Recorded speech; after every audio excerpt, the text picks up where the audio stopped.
Greetings, creeps, and welcome to HorrorGirl Problems, the podcast.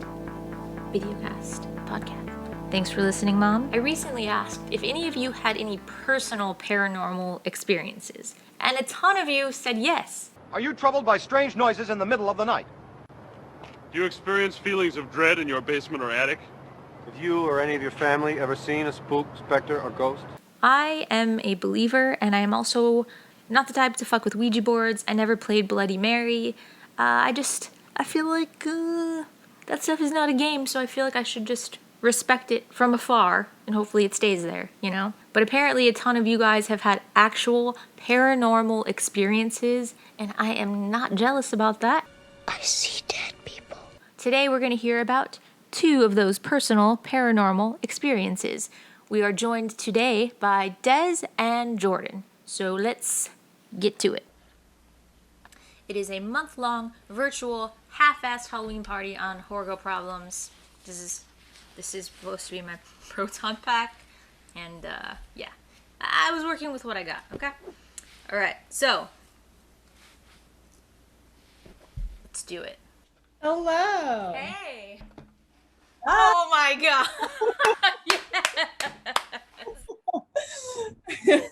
Oh, I feel like I should go change. That's awesome. This was in my costume box, so it was I love that that's your version of like a casual like Tuesday afternoon half-ass costume.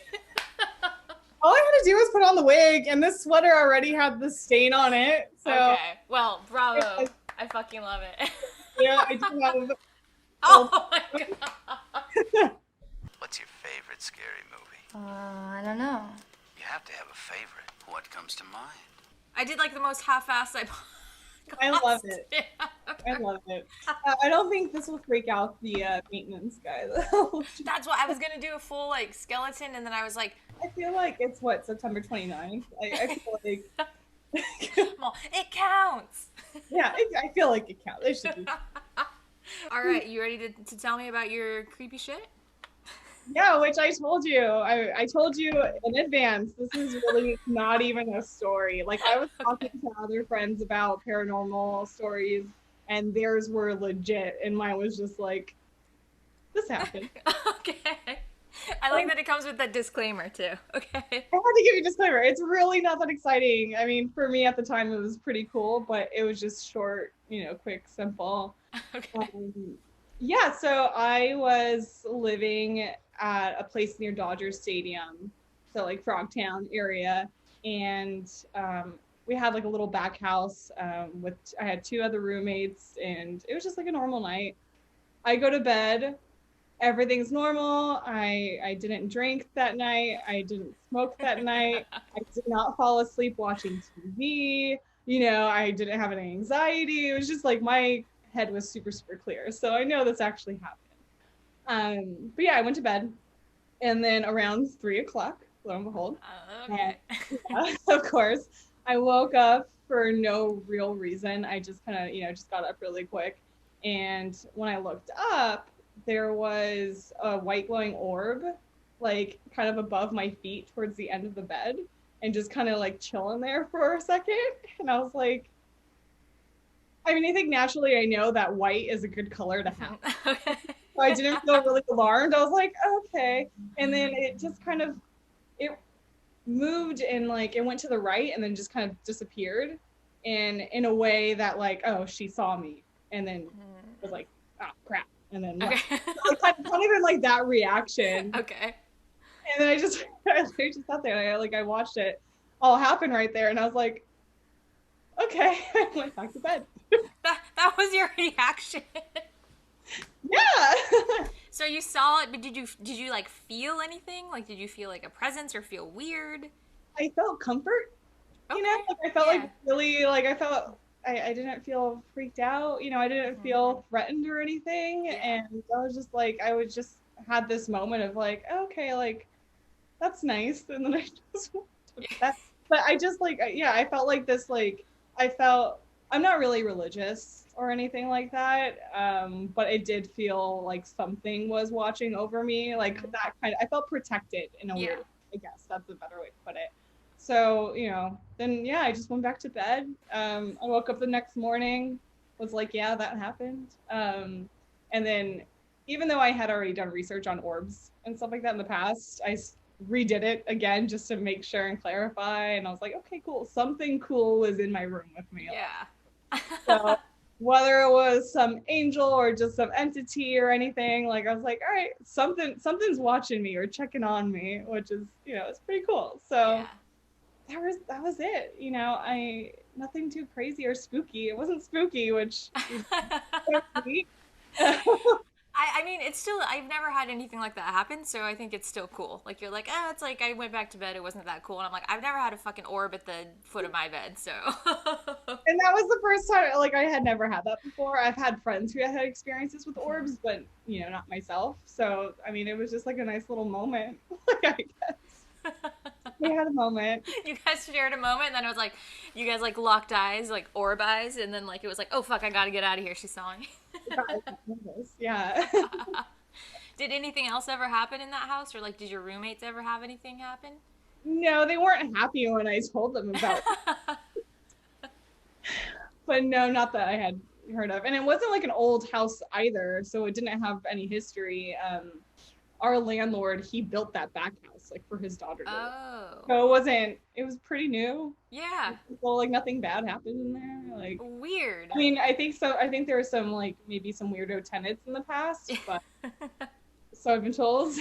But yeah, nothing too crazy. But not like a haunted house or anything that would have like something attached to it or like, yeah. So you just had an orb was just chilling and came to visit you in the 3 o'clock hour. It's also weird because it was in the 3 o'clock hour. I feel like people always think like stuff happens at midnight, but everything I've always read, and I wake up around like 3 a lot. I don't see orbs, but I wake up at like, or you know what? I'll look at my phone. Maybe there is an orb waiting at the foot of my bed, like, see me. See me. See me. She can't see me from that angle. Because she always pays attention to her phone. Not me. She's always on her phone. She's never aware of me. Yeah. We hardly ever spend time together anymore. Oh, I know. Just look up. Look at the opposite corner. Okay. I mean, I'm kind of scared too, but I'll try it. Can I keep you? Since you said it was a comforting thing.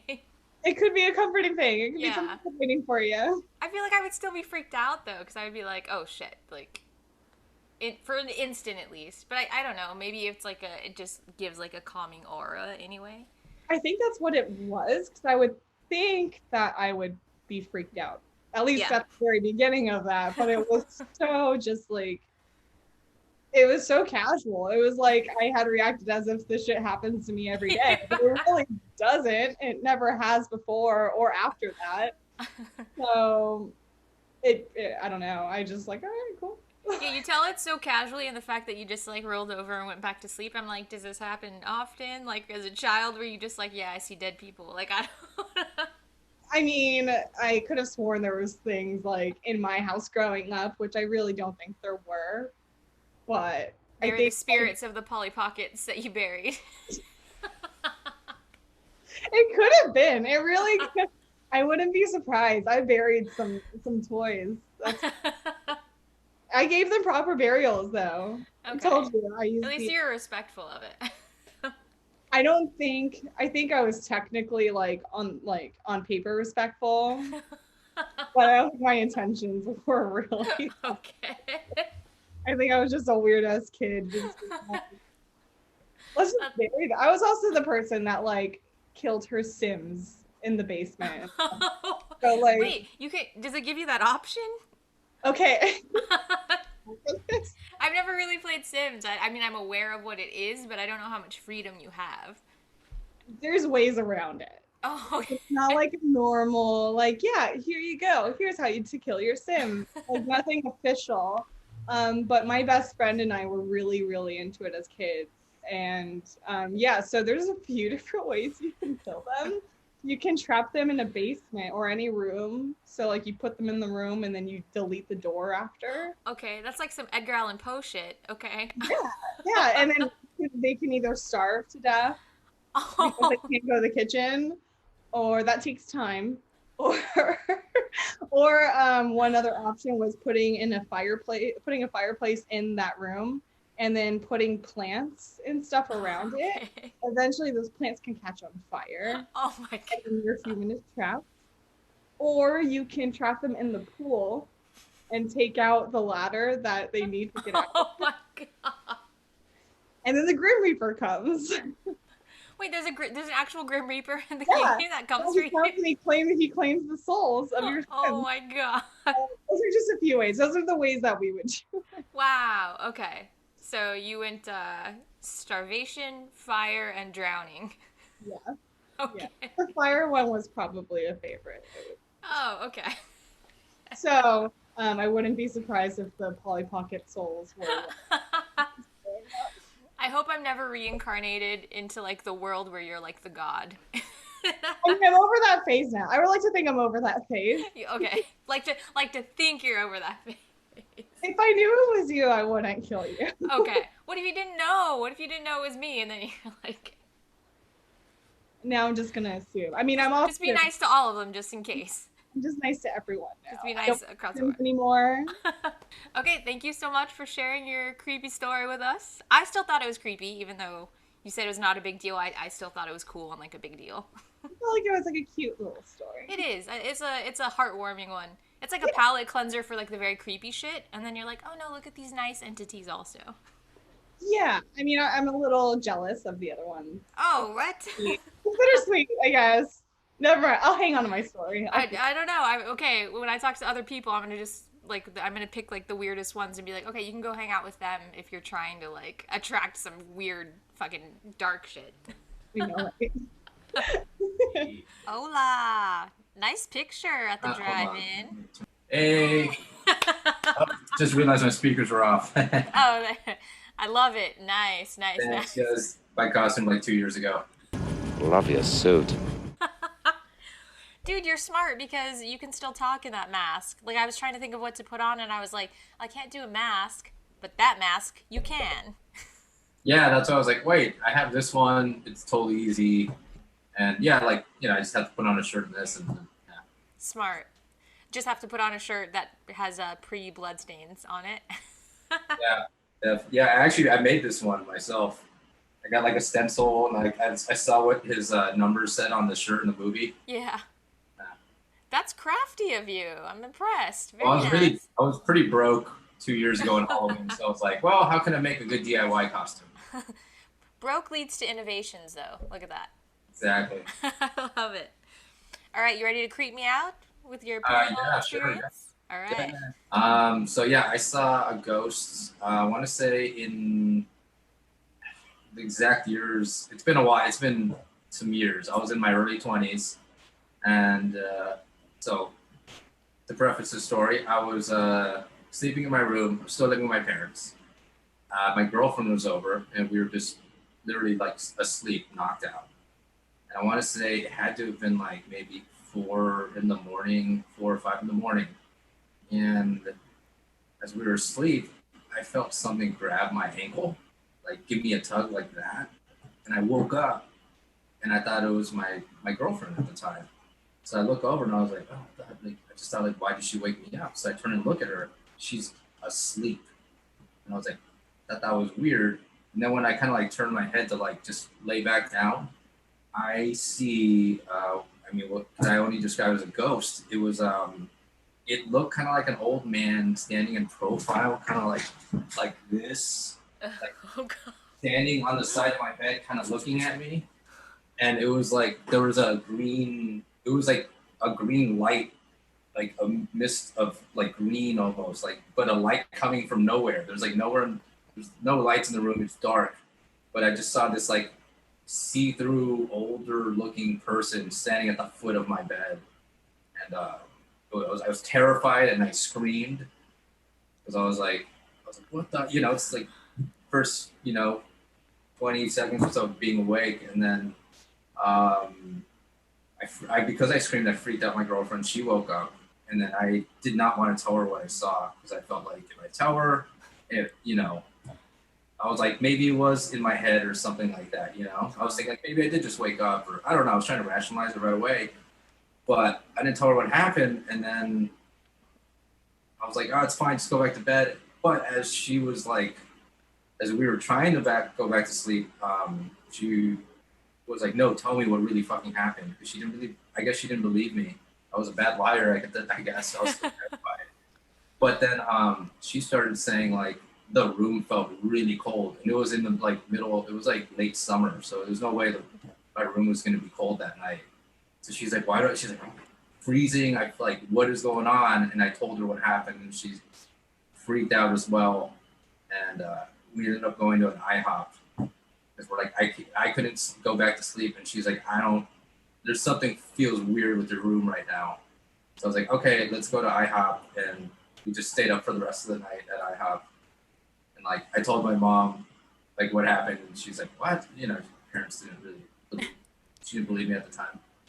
But it didn't just end there though. If it was just that, I might have just been able to write it off as like, oh, I was probably just asleep. It was probably just, some chemicals still going off my brain that makes me dream, and I probably saw that.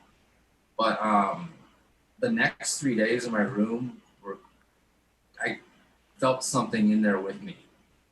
And what the way I described it was to other people was I felt like there was a draft of cold air constantly following me in my own room. So if I would walk to like my desk to the other side, it felt like there was this like specific coldness right here on my back, just like breathing on me. It really freaked me out. And then when I would try to sleep at night, I could swear I was hearing someone breathing in the room. Like I could hear it like faintly, and I was like, what the hell? I was getting horrible sleep. I couldn't take it. And then we reached out to an aunt who is very like religious, but also does healing practices. She's from like Costa Rica, and it's very, I guess, spiritual and in tune with that stuff. Well, we had to reach out to her, and she pretty much had to do like a cleansing of like my room and the house. And the weird part was she did it, and she was pretty much I want to say like she's basically advocating what I was saying, like, yeah, there's something in here, it's not just in your head. And she did like a cleansing with like some she had some like special charcoal and things from like a church that I got it from, or I don't know the full story of that, but I just know that she used it in her ritual to just kind of like cleanse the room, cleanse the house. And the weird thing was that at the end of it, she said to like show us a sign that you're out of the house. And we looked out around the windows and stuff, and the brake lights on my mom's car just went on by themselves. Like somebody had to push the brake for the lights the rear lights to turn on. And we saw that, and I was like, holy shit. And then after that, my aunt was talking to you about like, okay, what have you been doing lately that might have like attracted this? Because the house isn't haunted. It was like my mom's place has never really felt that way or had that kind of energy. So I was like, well, I was writing at the time. I was like, oh yeah, I'm writing a supernatural horror script, and I did do a lot of research. And I even had some books on the time of like demonology and things like that.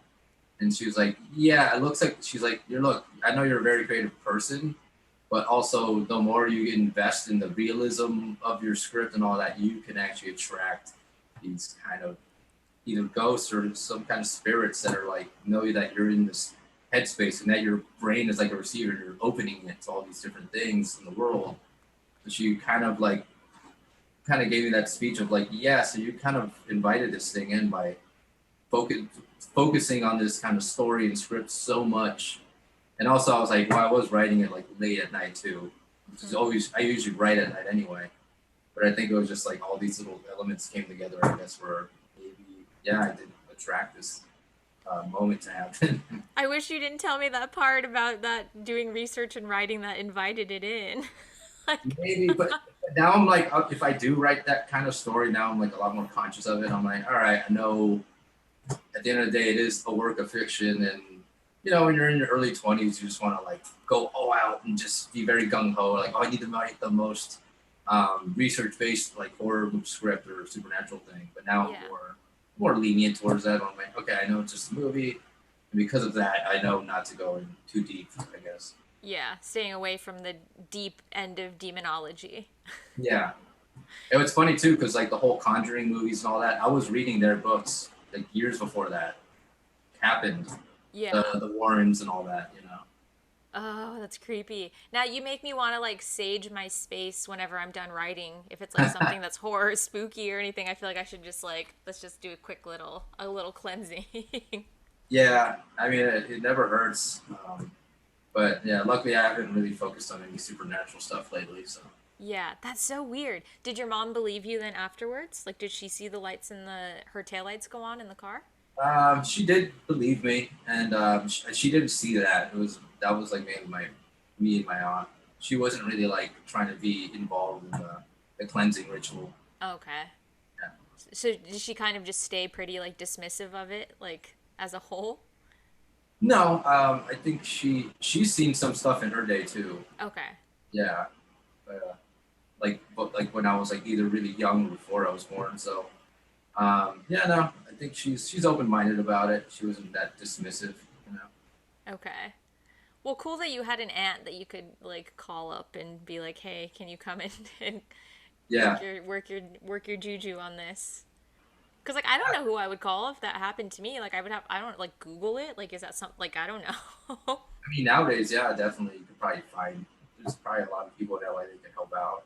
Yeah, but I always feel like there's like so probably so many fakes. Like I 100% think that stuff is real, but I think there are Yeah. a lot of people that like are scam artists too, within Oh it. yeah.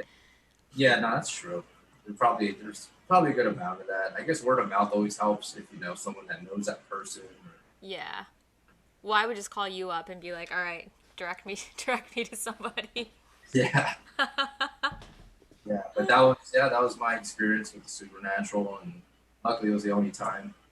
Yeah, I'm glad it was a one and done. But crazy that you said you even felt it like in the days after. It wasn't just like you woke up and saw it. Like you felt something, and the fact that your girlfriend said that she felt a presence also, or that something felt Yeah, off or weird. yeah, that was I think the creepier part. Well, that's no seeing it was probably the scariest moment, but the fact that I just could feel that lingering presence in the room, Yeah. and it kind of at the first night I thought it was like psychological. I was like, Mhm. ah, it's probably just me thinking about the night before, but then for that to keep going for like another for a full 3 days, I was kind of freaked out about that. Yeah, because I feel like it's a lot easier for you to dismiss it, even if you know that, like, no, I know that I saw it, I know that I was awake, I know that I didn't imagine it. I feel like as like the days go on, it becomes easier to be like, nah, maybe I was just kind of dreaming or something. Like almost like a defense mechanism too. Like it's easier to dismiss it. But if you felt it days after, like it gets a lot harder to be like, no, it's in my head. No, yeah, it's true. I mean, I avoided a car accident like last week, and I was like literally 10 feet away from the other car. Like I could have either gotten really hurt or at least damaged my car enough, or I'm like it would have ruined the rest of my year. But but yeah, even that like within a day, you're like, oh yeah, that happened today, crazy. You know, you kind of like get Yeah. this distance from it. But yeah, having those extra days really just doesn't let you have that comfort of, oh yeah, that I almost died, or yeah, I saw a ghost, and then that was it. Yeah. You can't rationalize it away. Right. That's creepy. I'm glad it was a. I'm glad it's one like it's a scary one, but I'm glad it has like a happy ending. Like it didn't like stay attached to you or something weird, or Yeah, like get very malevolent or anything like that. yeah, I was really happy about that. The worst, like I said, was it kept me up at night because I could hear the breathing, or like that was about it. God. Did you ever like? Did you grow up doing Ouija boards or anything? Or are you like not like? Do you stay away from that stuff? Yeah, no, I mean, I probably did it like maybe once or twice with like my siblings and their friends, but it was never something I like really got into myself. Right. Same. I did love reading like horror books and movies, you know. Yeah. See, horror I like, but like when it comes to stuff like spirits or demons or anything, I just prefer to not mess with it or not entice anything, you know. Yeah, no, I try to stay clear of that. I just feel Yeah. like there's already enough crazy things happening in the world. I don't need to conjure up a spirit to crazier than it already is. Good call, good call. Nobody summoned any fucking demons in 2020. We have enough going on. All right, that's all I got for you, sir. Oh, cool. Thank you so much for doing this and for creeping me out and for dressing up. Oh, yeah, no problem. As always, thank you so much for listening. Happy October. We've got an entire month of spooky stories, both fiction and non-fiction. A month-long half-ass Halloween party coming at you on HorrorGirl Problems. Rate, comment, subscribe, share if you're so inclined. It helps other like-minded fiends find this weird little thing. And a shout out to Renee at Western Rooter for fixing my leaky sink in between recordings. He was super cool, super helpful, and he actually subscribed to the YouTube when I told him it was for a horror podcast. So thanks, Renee. Alright, that's all I've got for you creeps this week. You can find me at HorrorGirlProblems.com, and I'll see you next Thursday for some more spooky shit.